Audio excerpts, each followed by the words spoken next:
본문의 말씀 함께 봉독하신 말씀 시편 57편 7절에서 11절 말씀 중심에서 내가 찬양하리이다라는 제목으로 함께 말씀을 통해 은혜 나누기를 원합니다.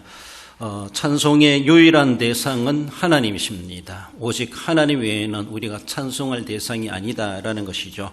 사람을 위해서 부르는 그런 노래가 될 수가 없습니다. 할 수 있으면은 더욱이 찬송가라고 지목된 그런 찬송들은 할 수 있으면은 인간을 위한 찬송이 아니라 하나님을 위해서 어떻게 보면은 또한 예배적인 그런 도구로 사용되게 선별되어 있다 생각하셔서 그 찬송을 우리가 활용하고 사용한 데 있어가지고 상당히 조금 조심하면서 사람 위주가 되지 않도록 해가는 것은 지극히 필요합니다. 하나님을 위해서 우리가 예배를 중심으로 사용하기 위해서 찬송가가 그렇게 구성되어 있다는 것을 우리는 생각하셔야 할 것입니다.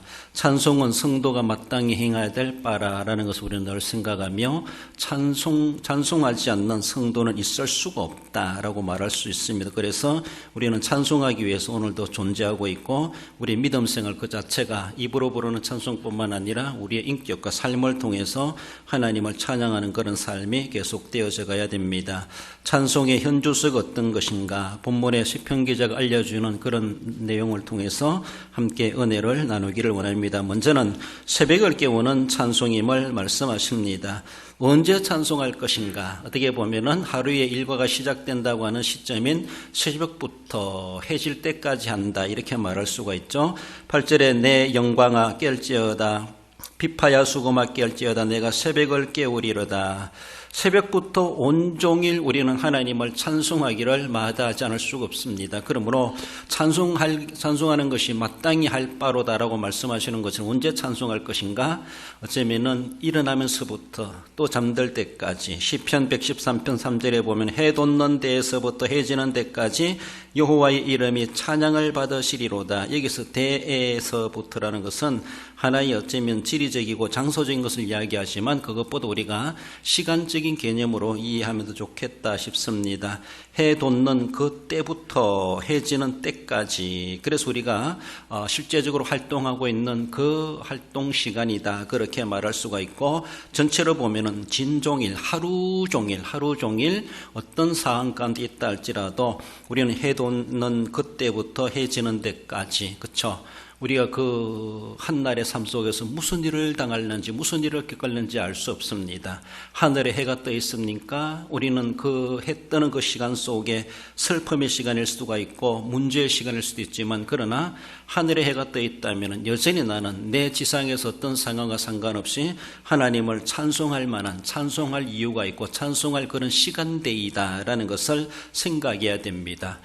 정말 힘든 하루를 보냈다 할지라도 힘든 것 때문에 하나님을 찬송할 이유가 없다라고 할 수가 없습니다. 어떤 가운데서도 하늘의 해가 변함없이 뜨고 지는 것처럼 우리도 변함없이 하나님을 찬송하기를 쉬지 말아야 됩니다. 오늘은 기분이 안 좋아서 오늘은 문제가 있어가지고 오늘은 정말로 일진이 안 좋다 이렇게 생각하면서 하나님께 마저도 감사하지 못하고 찬양하지 못한다는 것은 자기 위주고 하나님을 찬양의 대상자로 삼지 못하는 그런 모습이고 내가 기분 좋으면 내가 찬송할 하나님이고 기분 안 좋으면은 찬송할 하나님이 아니다. 그런 대상입니까? 그런 하나님을 믿고 있습니까? 우린 그런 하나님을 믿는 것이 아닙니다. 내가 무슨 일을 겪든지 해 뜰 때부터 해질 때까지 내가 하루 종일 살아가면서 무슨 일을 당하든지 내 형편과 아무런 상관없이 우리 하나님을 여전히 찬송받으시기 합당하신 하나님 성도인 내가 찬송을 안 드리면은 누가 하겠는가 우린 그런 생각을 해볼 수 있어야 할 것입니다. 새벽부터 찬송한다는 것은 이전에 이미 하나님의 존재를 마음속에 새기고 그리고 하나님 앞에 찬양하는 자세를 갖추는 겁니다. 다르게 보면요, 우리가 지금 찬양대원도 찬양했지만은 우리가 또 가족 찬양을 하든 개인 찬양을 하든 찬양의 대상은 유일하신 하나님이십니다. 유일하신 하나님만의 찬양의 대상입니다. 그래서 내가 어떤 찬송을 부르든 하나님을 위해서 준비된 찬송 부를 때 하나님이 받으신다. 내가 찬송을 시작하기 전에 먼저 우리의 머리와 마음속에 가져야 될 것은 찬송 받으실 나의 하나님이시다. 더 깊이 나간다면은 내게 은혜를 베푸시고 나 같은 것이라도 구속해 주신 하나님께 내가 지금 찬양을 드리는 자이다. 일단 내 마음속에, 우리의 내리 속에 하나님부터 먼저 묵상하고 하나님을 떠올려야 되죠. 여러분들 찬양 받으실 대상을 아무런 생각도 안 하고 나는 그냥 찬양 드리니까 하나님 무조건 받아주세요. 그렇게 하면 뭔가 안 된다는 것이죠. 찬양 받으실 분은 먼저 내가 묵상하고 떠올리고, 여러분들 어떤 사정 가운데서도 내 찬송을 받으실, 내가 찬양을 드리고 하나님을 내가 딱 묵상한다고 하는요, 하나님만 우리가 묵상하면은 그 앞에 우리는 납작 엎드리게 됩니다. 그런 자세를 가질 수밖에 없어요.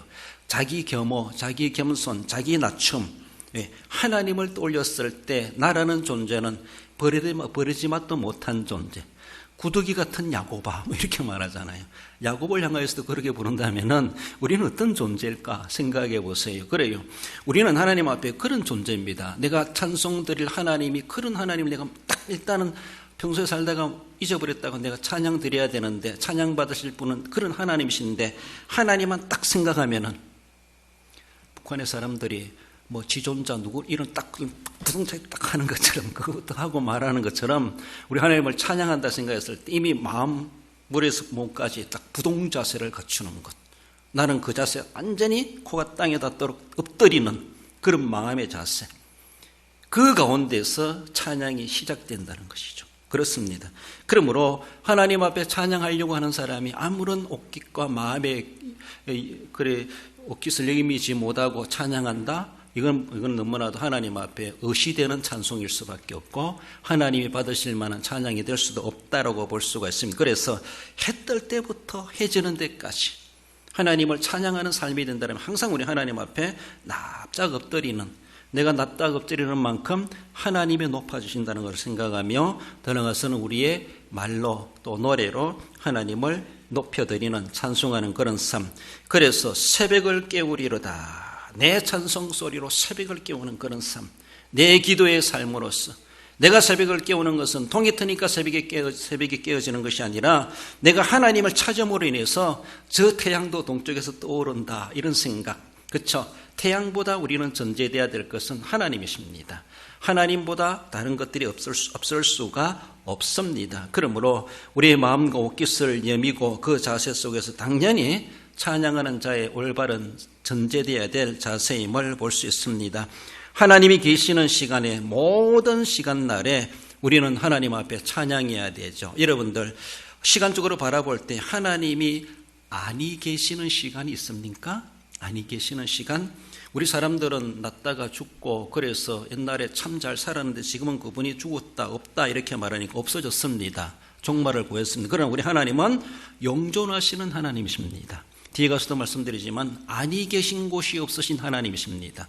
시간이나 장소나, 그래서 일단 시간적인 개념으로 바라볼 때도 하나님이 안 계신 시간에는 찬송 안 해도 돼요. 안 해도 돼요. 우리가 어떤 모임을 가지면서도 그분이 여기 없을 때 그분에 대해서 우리가 뭔가 이야기 안 해도 돼요. 그분이 있을 때 이제 하면 되죠. 없는데 그분에 무슨 이야기가 본들 그분에게 전달될 수도 없죠. 그렇죠? 그것처럼 하나님이 지금 이 시간에 내가 찬송 안 하고 싶을 시간 하나님도 안 계신다라고 생각하면 찬송 안 해도 돼. 그럼 하나님이 안 계실 시간이 있나요? 안 계실 시간이 없어요. 모든 시간에. 우리는 이 시간대에 나는 없을 수도 있고 인생 끝날 수도 있지만은 하나님은 영원히 영존하시는 하나님이십니다. 그래서 그러면 주일날만 하나님께 찬양하는 날이고 다른 날은 하나님 찬양 안 해도 되는 시간이냐? 아니라는 것이죠. 예배 시간만 찬양하는 시간이고 예배 끝나면 찬양 안 해도 되는 시간이냐? 하나님은 모든 시간에 똑같이 존재하시는 하나님이십니다. 우리가 예배 드린다고 예배 시간이라고 주일이라고 하나님 더 영광스럽게 존재하시는 하나님이 아니시라는 거예요.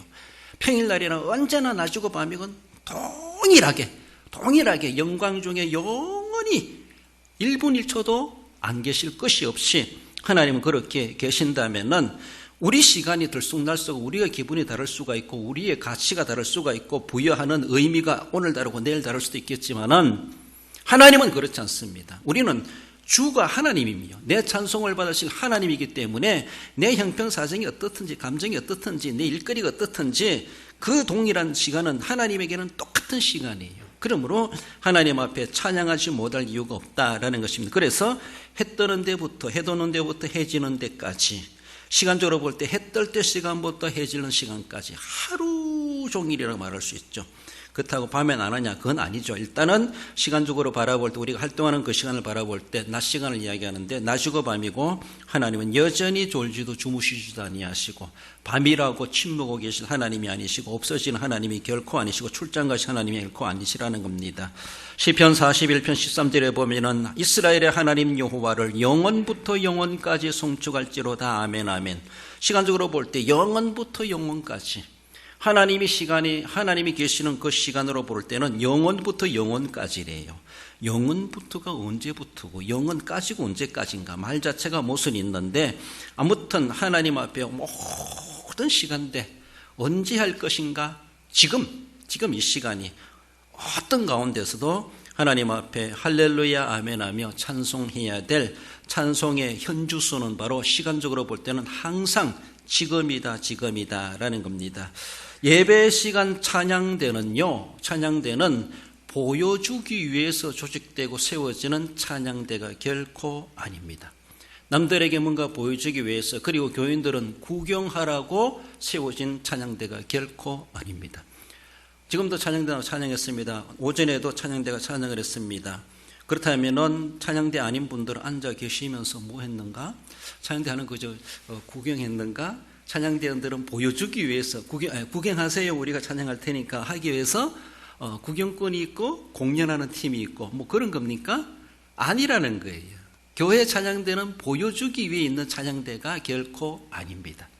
찬양대원 조직되어서 그들이 대표적으로 구별되게 예배 하나의 순서를 맡고 예배를 돕고 예배를 풍성하기 위해서 찬양대가 조직되어 있는 찬양대가 물론 예배 전이나 예배 후나 모든 예배 중간은 마찬가지지만은 정말 모든 예배를 돕는다, 들어가서 예배를 풍성하게 한다, 여기에 대한 초점이 맞춰줘야 됩니다. 그렇습니다. 그래서 예배를 돕고 예배를 풍성하게 하는 일이기 때문에 더욱이 찬양을 맡으신 분, 찬양이란 항목으로 생각해 볼 때 찬양을 담당하는 사람들은 자기 스스로가 예배의 풍성함이 돼야 돼요.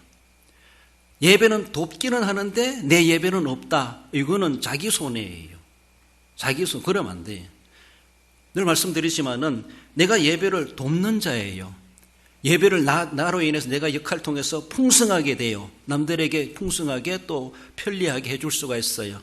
그렇지만은 나는 얼마나 예배 찬양하는 자로서 예배를 도울 만큼 여력이 있는가? 그렇잖아요? 내가 길 가는 것도 힘들어하면서 남 업어주고 가겠다, 가능합니까? 둘 다 구름통에 넘어지고 말아요, 그러다간요. 그러니까 힘 있는 사람이 군에서 내가 배낭 메고 다른 사람 힘드니까 배낭 받아가지고 내가 대신 2개 미고 막 뛰어가는 거예요. 총 받아가지고 들어주는 거예요. 그렇잖아요? 근데 내 행도, 내 발걸음도 제대로 못 뛰면서 제 할 일도 못 하면서 남 도와준다? 풍성하게 한다? 둘 다 사고 날 수밖에 없어, 그러다가. 그렇기 때문에 일단은 맡은 사람은 자기 스스로 경건생활, 영성생활에 대해서 남을 도와줄 여력을 그만큼 플러스 알파로 키워놔야 돼. 그래야지 자기도 예배하면서 다른 사람 예배도 돕는 역할을 할 수가 있고 그 예배에 풍성하게 할 수가 있어요. 돕는 자 위치에 있으면서 돕기는 돕는데 예배를 도리어 빈약하게 만들 수가 있어요. 풍성하게 하지 못할 수가 있다라는 겁니다. 더욱이 가운을 입는다는 건요, 가운은 뭐 의사들도 있고 간호사들도 있고 다 가운 있지만 우리는 예배위원으로 가운을 입는 거예요. 그렇잖아요? 요새는 가운 안 입는 것도 대세가 되고 있는데, 더욱이 예배적인 의미를 가지고 그만큼 예배 수종 들고 돕는 자로서 예배의 중심적인 그런 위원으로서 예배 가운을 입고 찬양대 가운을 입고 거기에 남다르게 티나게 그렇게 역할을 하게 됩니다. 그러니까 보여주는 모습도 없잖아 있기도 한데, 보여주는 것이 주 목적이 아니라 예배를 돕고 풍성하게 하는데 그 진정한 의미가 있고 그 존재의 가치가 있다라는 겁니다. 그래서 그 누구보다가도 찬양대회는 각자가 자신의 경건생활, 그리고 그 예배에 엄숙하게 진지하게 진실되게 하나님 앞에 내가 예배자로 임해 가야 되고 내가 내 역할 다 하면서 플러스 알파적인 모습에서 돕는 역할 그리고 풍성하게 하는 역할 그렇게 될 수가 있는 것이 바람직하다라는 겁니다. 그래서 새벽을 시작하는 그 시간부터 하루를 끝내는 그날까지 늘 우리는 하나님 앞에 자신을 겸허하게 낮추어서 하나님을 높여드리는 그런 삶이 되어야 할 것입니다. 찬양한다 하면서도 하나님을 높여드리지 못하고 낮아지지 못하면서 또 사람들에게 그저 보여주기 위한 그런 찬양을 한다고 하는 것은 도리어 하나님의 예배를 더 거스르게 만드는 잘못된 일이 될 수도 있다는 것을 우리는 조심해 가야 합니다.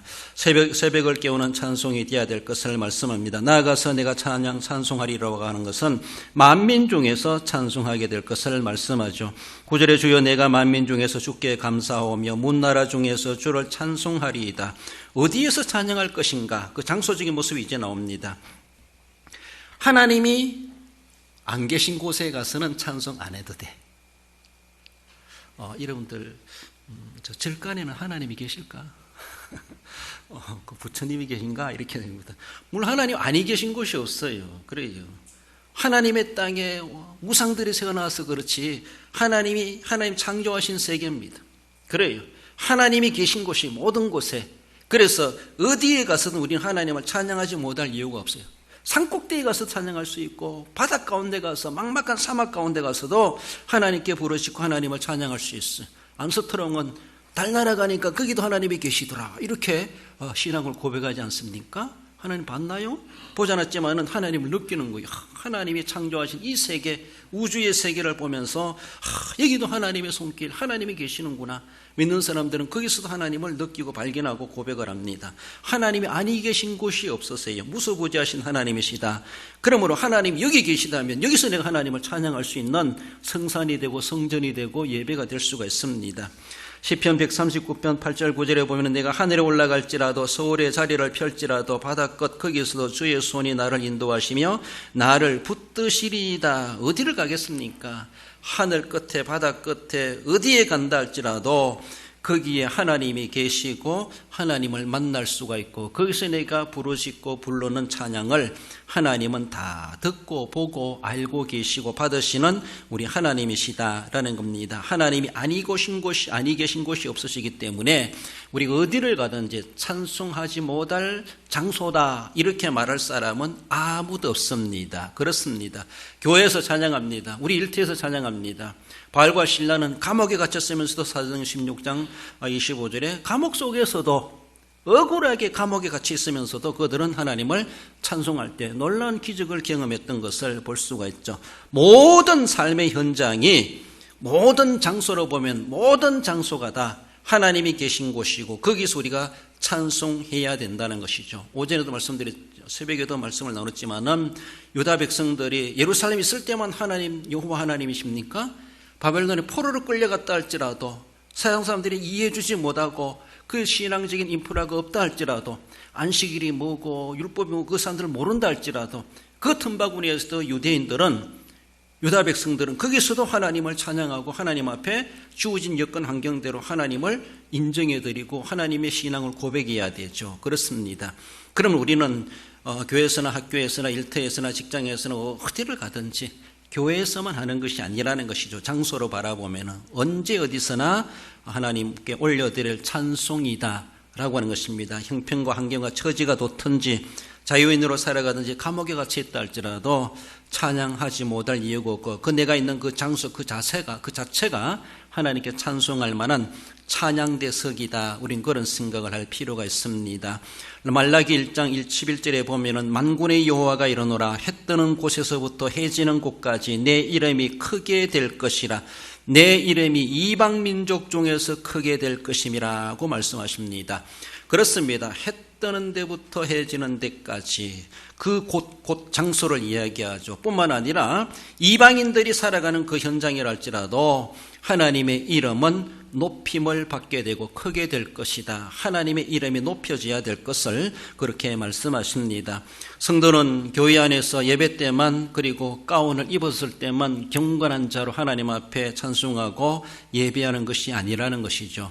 이방인들 틈바구니 우리가 있다 할지라도 그들 가운데서도 언제 어디서나 우리는 신앙의 믿는 사람의 정체성을 우리는 늘 인식하고 난 어디를 가든지 나는 믿는 사람이다. 나는 목사다. 나는 장로다. 나는 권사다. 어디를 가든지 세상 친구들과 개 모임을 하고 어떤 동아리 모임을 하고 어떤 행사를 한다 할지라도 우리는 거기 가서 내가 믿는 자로서의 기본적인 자세, 기본적인 모습을 우리는 잃지 말고 그것을 당당하게 부끄러움 없이 그리고 숨길 이유 없이 드러낼 줄 알고 내 신앙을 그들에게 공개해주고 나타내는데 전혀 주저할 필요가 없다라는 겁니다. 우리는 그것을 용기 있게 그렇게 감당해 갈 수 있어야 됩니다.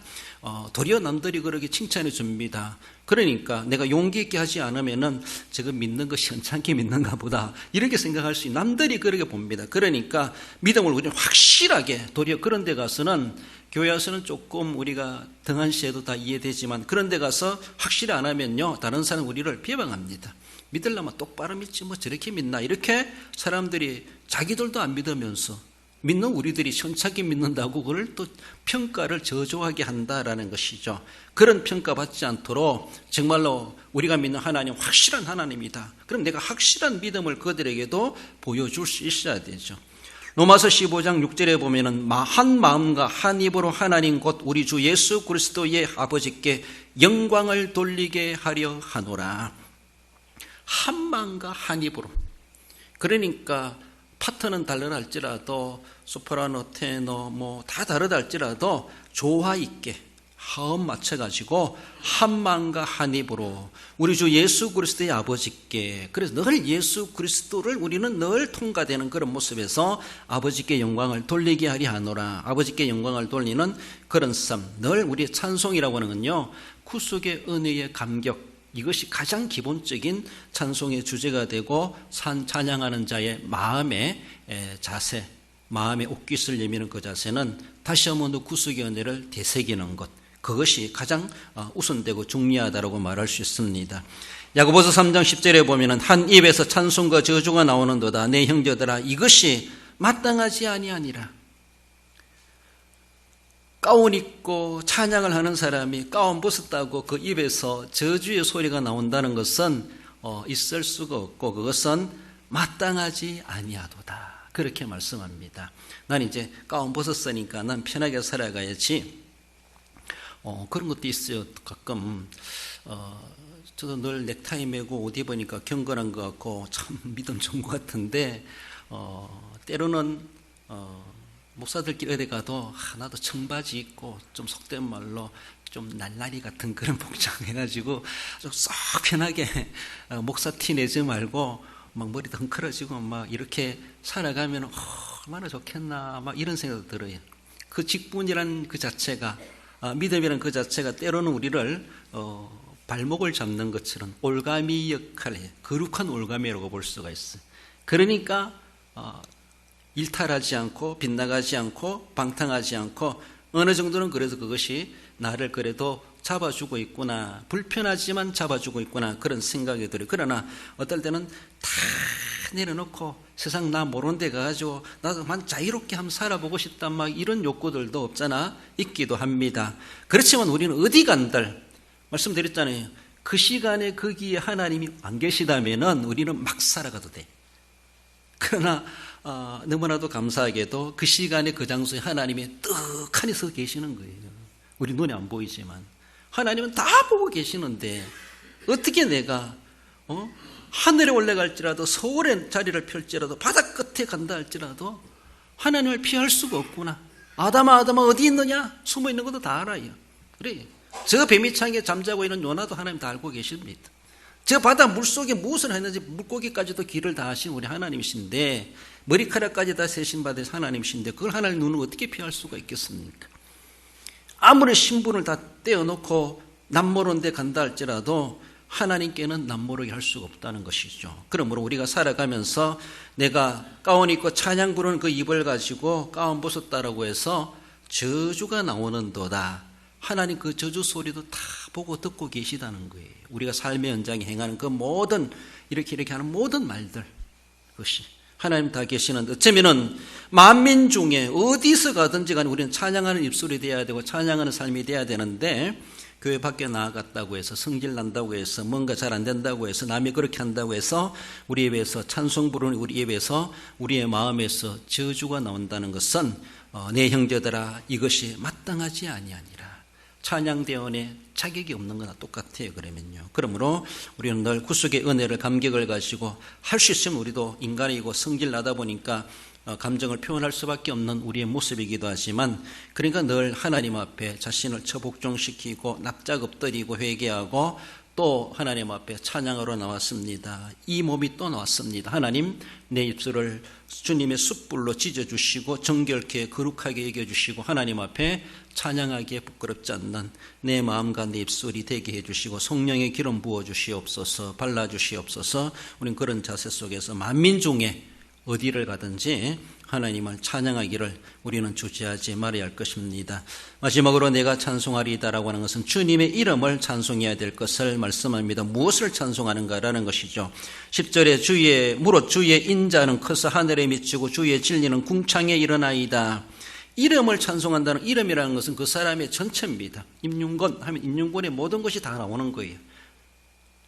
출생이 언제고 세상 말 무슨 띠를 타고났고 부모가 누구시고 어느 가문이고 본이 어디고 뭐 그 사람이 이력이 어떠하고 학력이 어떠하고 키가 어떠하고 몸무게 어떠하고 혈액형이 무엇이고 뭐 이름 하면은 다 포함되는 거예요. 전인격적으로 그 사람에 관련된 모든 것이 거기에 다 정보가 들은 것을 한마디로 이름 하면은 그분에 대한 대상자 모든 것을 다 총칭한다 이렇게 말할 수 있습니다. 우리 한국 사람만큼 노래를 좋아하는 사람 별로 없다 이렇게 말하기도 하고 한국 사람 참 노래를 많이 부른다 이렇게 말하기도 더 나아가서는요 한국 사람 중에서도 기독교인만큼 노래하는 사람이 있겠는가. 일주일 동안 쭉 월화수목금토일로 돌아가도 생각해 보세요. 우리만큼 노래 많이 하는 사람이 있을까? 물론 가수들이 있겠지만은 그걸 업으로 삼는 사람이니까 그렇게 할 수밖에 없지만 우리는 그런 업이 아니잖아요. 그거 가지고 이윤을 남기는 사람도 아니고 우리는 매일 찬송 불러 새벽기도 나오면 그리고 또 우리만큼 찬송에 그리고 음악성이 있는 사람도 별로 없다 이렇게 말하고 우리나라에 기독교가 들어오면서 어쩌면 의학이나 교육이나 또 경제적인 이런 것도 발달했지만 그 중에서도 노래라는 것이 음악이 상당히 발전했다고 하는 것을 우리가 부인할 수가 없습니다. 교회 음악 때문에 사회 음악이 발전해가고 사람들의 음악 수준이라든가 음악성에 대해서 드나간 악기 이런 것도 그러하건데 기독교의 영향을 통해서 우리나라에 글 모르는 사람 글도 알게 되지만은 음악에 대해서 노래에 대해서 그만큼 많이 보편화되어지고 보급이 되어지고 또 노래를 즐겨 부르는 민족임에도 불구하고 또 노래를 많이 부를 수 있는 그런 기회가 되었다 그렇게 보기도 합니다. 찬송의 주제는 하나님의 모든 사역을 할 수 있는데 그 모든 사역 중에서도 우리가 정말로 빼놓을 수 없는 하나님의 모든 사역 중에서 우리 개인적으로 직접 관련된 것은 구속이라 말할 수 있어요. 창조도 다 마찬가지예요. 그러나 창조는 일반 은총이라 말할 수 있어요. 믿는 자나 안 믿는 자 다 창조 세계 누리고 있어요. 그렇죠? 너나 나나 할 것 없이 그 가운데 그러나 구속이라고 하는 것은 모든 사람이 그 혜택을 누리는 게 아니에요. 예수님을 영접하여 믿는 그 성도들만이 남다르게 누릴 수 있는 특별 은총. 그렇기 때문에 창조는 일반 은총이기 때문에 모든 사람들이 다 누리는 은총이지만은 특별 은총, 구속이라고 하는 건요 그 중에서도 또 엑기스라 하나님이 행하신 것 남다르게 선별된 사람들에게만 특별하게 주신 것이 특별 은총 예수 그리스도의 구속의 은혜 그로 하여금 그가 고난당하시고 죽으시고 부활하시고 행하신 모든 것들의 혜택을 받은 사람 성도 그리스도인 우리들입니다. 그러니까 창조세계만 봐도 하나님을 찬양할 것이 너무나 많고 그 은혜가 얼마나 큰데 그 중에서도 그걸 누리면서도 또 우리는 더불어 누리는 것이 구속의 은혜 남들이 누리지 않고 남들이 모르는 남들에게 받지 않은 특혜를 우리가 받았다는 것이죠. 하나님의 은혜로. 그러니까 그 엑기스 중에 찬송의 주제는 구속의 찬송, 구원 찬송 이렇게 말할 수 있어요. 더 나아가서는 하나님이 지으신 모든 세계라고 하면서 일반론적으로 보면서도 우리가 감사하고 찬양해야 되죠. 그렇습니다. 그러니까 가장 엑기스라고 할 수 있는 찬송의 주제는 구속이다, 이렇게 말할 수가 있습니다. 히브리서 13장 15절에 보면은 그러므로 우리는 예수로 말미암아 항상 찬송의 제사를 하나님께 드리자. 이는 그 이름을 증언하는 입술의 열매니라. 예수로 말미암아, 예수. 자기 백성을 그의 죄에서 구원할 자이시다. 그 이름 그대로 우리를 구원해 주신 예수님으로 말미암아, 그것은 구속의 은혜로 말미암아, 하나님의 구속의 은혜, 늘 찬송의 제사를 하나님 앞에 내 몸을 제물로 드리는 것처럼, 주님이 나를 위해서 제물 되어 주신 것처럼 내가 이제 찬송의 제물이 되어서 하나님 앞에 올려드리자. 그래서 그것을 입술의 열매내라, 입으로 찬송하는 것처럼 내 몸을 불살라 드리는 것처럼 그런 자세로 주님의 구속의 은혜에 합한 조화되는 그런 모습으로 우리 하나님 앞에 드리는 겁니다. 그러므로 늘 찬양되어는 그 어느들 누구보다도 구원의 확신이 분명해야 되고, 그래서 형식적으로 볼 때는 세례받은 사람이 찬양대언이 될 수가 있는 거죠. 세례받은 사람이 구속의 은혜에 확실하고 그 은혜에 감격하는 사람, 남다른 사람, 그런 사람들이 찬양대언으로 선발될 수 있고 찬양대언이 될 수가 있다, 이렇게 볼 수가 있습니다. 찬양대언은 어떻게 보면 또 한편의 예배위원입니다. 이미 말씀드린 것처럼 찬양보다 더 큰 것은 예배라고 볼 수가 있어요. 예배. 그래서 앞에도 말씀드렸지만은 예배를 돕기 위하여서 있는 게 찬양입니다. 예배에 별 도움이 안 된다 그러면은 찬양대는 해체해야 돼. 찬양대는 운영할 필요가 없어요. 예배를 풍성하게 하는데 큰 역할을 한다 그럼 찬양대에 투자해가지고 많이 빌어주고 많이 활성화시켜 가야 돼. 그런데 찬양대가 예배에 별 도움이 안 되고 예배를 풍성하게 안 하고 예배보다 찬양대가 더 우선적으로 막 여겨지는 분위기가 되면은 주객이 전도된 모습이에요. 하나님은 찬양대를 보시는 것이 아니라 우리의 예배를 받고 싶어 하시는 거예요. 그러니까 찬양이라고 하는 건 예배의 일부분이에요. 예배 일부분이라요. 그래서 찬양을 보여주기 위해서 예배를 감소시키는 것은 하나님이 보실 때 어쩌면 질서가 맞지 않는 그런 모양일 수가 있습니다. 개인적으로 볼 때는 내가 찬양대원이니까 찬양을 위해서는 그렇게 밤낮 연습하고 막 하면서도 그 시간의 프로그램 속에 한 타임을 맞는 찬양대인데, 그래서 그 전체적인 예배를 위한 나는 어떤 준비를 하고 어떤 몸가짐을 하고 올라오는가를 생각해 봐야 돼요. 그렇잖아요? 찬양대를 위해서 올라옵니까? 예배를 위해서 올라오는 겁니까? 그렇잖아요? 찬양대장님은 찬양이 우선이다 할지 모르지만은 예배가 전체 예배에 돕는 자들입니다. 예배보다 크게 볼 수가 없고 예배보다 앞세울 수가 없어요. 찬양은 예배의 일부분이에요. 그렇죠? 그것처럼 예배를 풍성하고 예배를 돕는 역할로서 찬양대가 필요하고 찬양을 할 수 있어야 된다. 찬양대가 찬양하든 가족 찬양을 하든 개인 찬양을 무엇을 하든지 간에 그 예배에 그 행사에 풍성케 하는 협조하고 돕는 역할로서 우리는 감당해야 됩니다. 그렇다면은 개인적으로도 마찬가지. 개인적으로도 그 개인적인 그 내용을 누가 알겠습니까마는 내가 하나님 앞에 찬양대원으로 찬양할 때 나는 정말로 내 예배는 어떠한가? 내가 찬양대원으로서 예배를 풍성하게 만들고 돕는 역할을 하면서도 과연 그 찬양대에 내가 섬기면서 내 예배는 어떻게 풍성하게 만들고 어떻게 내가 도움이 되는가? 내 행위를 통해서 교회 예배는 풍성하게 만들고 돕는 역할을 한다면서 그렇게 하면서 내 예배는 빈약해져 버리고 내 예배는 드렸는지 안 드렸는지 감각도 없고 그러면은 쉬운 말로 자기 손해입니다. 또 하나는 그걸 원치 않습니다. 앞에서 말씀드린 것처럼 구속의 은혜에 감격하는 사람에게 찬양대를 맡기는 거예요. 찬양을 맡기는 거예요. 근데 자기의 감격도 없고 예배에 대한 기대감도 없고 예배에 대한 준비도 없으면서 찬양대를 위해서 오로지 올인하며 나온다? 그것은 하나님 앞에 찬양대원으로 결격 사유가 될 수가 있다는 걸 생각해야 돼요. 찬양을 위해서는 뭔가 열심히 특심을 기울이면서도 그 본 예배에 대해서는 별로 관심 없이 생각한다라고 하는 건요, 뭔가 재고해 봐야 돼요. 그런 일들이 만약에 발견된다라면은 어쩌면은 홀딩 중단시킬 수가 있어요. 중단시킬 이유도 있다는 것이죠.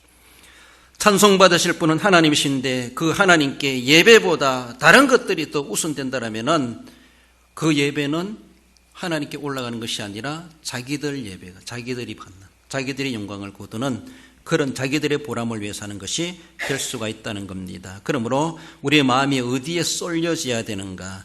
하나님 이름 찬송보다 자기들을 보여주는 데 더 관심을 가진다면은 하나님 없는 주객에 전도된 하나님 자리에 자기들을 올려놓는 거나 다를 바가 없는 엄청난 두려운 일이 될 수도 있다라는 겁니다.